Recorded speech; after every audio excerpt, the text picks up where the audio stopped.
Hi, I'm Sticko, and I'm a parent. I'm tired, and I have heard the phrase, I'm bored, more times than I care to admit. Seriously, if I had $1 for every time my kid has said it, I'd be lounging on a beach somewhere right now. But no, I'm here, knee-deep in toys, snacks, and the never-ending search for the missing Lego piece, which, let's be honest, is probably in the vacuum.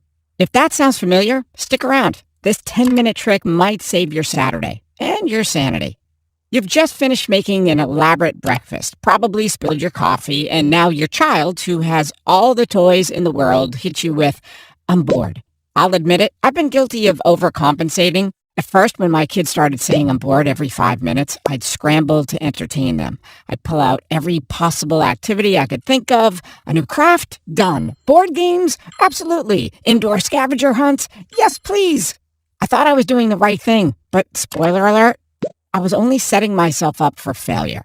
Nothing worked long term. The art supplies were fun for 15 minutes, and the scavenger hunt ended in tears after my toddler found the treasure and immediately forgot what the treasure even was. Suddenly, that 2-minute fun adventure turned into a full-on meltdown, and I was left wondering, why am I even trying? Here's the thing, I learned that's not what they need. Yes, I know it's frustrating when your kid declares that they're bored with everything under the sun, but I had to realize that the problem wasn't that I was trying hard enough. It was that I was actually trying to fix the boredom, rather than teaching them how to deal with it. Boredom, in its purest form, is actually an opportunity for growth. The best part? It's one of the most overlooked learning moments in a toddler's life. Children, especially toddlers, are constantly learning how to cope with their own emotions. And as much as it kills us, they need to be bored sometimes. Why? Because it's in these moments that their creativity kicks in. A study from Harvard Center of the Developing Child found that when kids experience boredom, it's actually an opportunity for them to develop resilience and creative thinking. Think about it. When they're left to their own devices, they have to tap into that imaginative side and come up with something new to do. And this is important. They're building the mental muscle to deal with frustration. The next time they face something they don't like, they'll be more equipped to handle it without the meltdown. The science behind it is simple. When kids have to deal with boredom, they develop better problem-solving skills. Think about it. When you were a kid, were you ever forced to come up with your own fun? You probably created games out of thin air. Some of them ridiculous, some of them brilliant, but they all worked because you were left alone to be creative. Now we have iPads and endless entertainment options. So kids rarely get the chance to let their imaginations run wild. And here's the thing, imagination is a muscle. The more they use it, the stronger it gets. You don't have to fill every second of their day with a perfectly planned activity. In fact, giving them a break from constant simulation is one of the best things you can do for their development.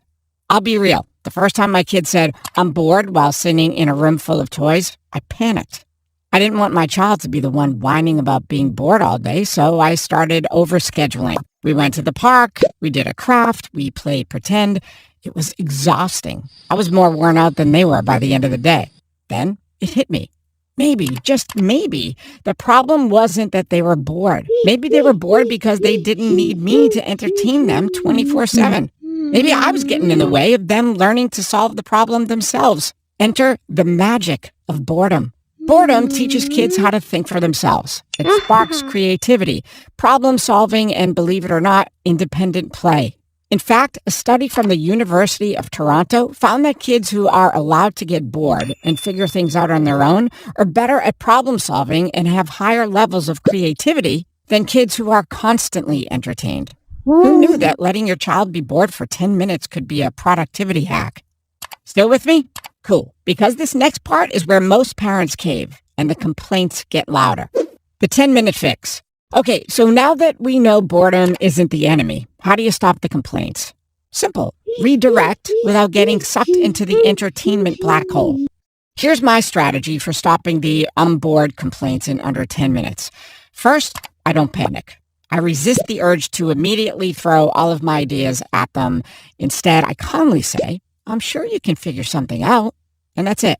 I leave the room. Take a deep breath and let them marinate in their boredom for a minute. Let's be honest, the silence is uncomfortable. You probably feel like you're about to be tortured by your kid's sad, whiny voice, but hold strong. Give them space. This is the hard part. Most parents cave because it's just easier to hand them the iPad or throw on a movie. But remember, you're building their resilience. Let them solve their own boredom.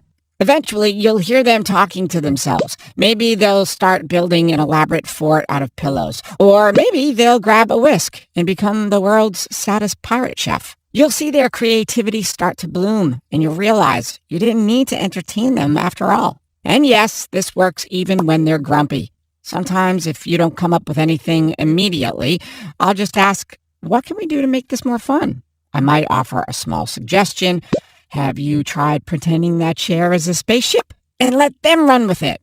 Sometimes that little spark of inspiration is enough to get them going. Parent hack. Hide half their toys. Want them to play with something? Hide it for a week. I swear, kids are like cats. If it disappears, it becomes sacred. Here's a little secret I've learned the hard way. Kids don't need more stuff. Sure, it's easy to think that throwing a bunch of toys, gadgets, or crafts at them will cure their boredom, but it usually backfires. More stuff means more mess, more cleanup, and eventually, more frustration. Instead, I've started paring things down. I actually keep a few toys and games hidden away for when boredom strikes, because when you limit the options, it forces your child to be creative. It's like when you have too many channels on TV. You never know what to watch. But when you only have 3 choices, you make them work. Same goes for kids. Less is more. Now, my approach is much simpler. If my kid says they're bored, I don't immediately think new toy. I give them time to use what they already have. They might be playing with a toy that's been ignored for weeks, but once they have to get creative with it, suddenly it becomes fascinating again. I remember a time when my kid refused to touch a puzzle for days. Then, when I asked if they wanted me to help them clean up, they suddenly saw the puzzle in a whole new light, and we spent the next half hour piecing it together. Boredom can lead to discovery if you let it. The importance of you time. Now, let's address something that's just as important as getting your kid to use their imagination. You. You can't be the fun parent all the time. It's exhausting. Sometimes you need a break too. And it's okay to take it. When your toddler says, I'm bored, and you feel the pressure to immediately step in with an activity, that's when you need to remember your own needs. I learned this the hard way. There were days when my kid was bored out of their mind, and I'd feel like I had to entertain them every single second. But eventually, I realized that I wasn't being a good parent when I was worn out. You can't be the fun parent if you're running on empty.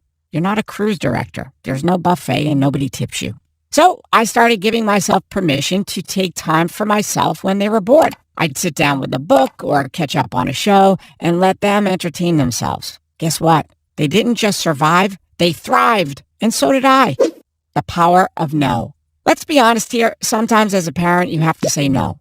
I know it feels like a dirty word, especially when your child is crying about how bored they are, but saying no isn't just about limiting them. It's also about teaching them to deal with the situation.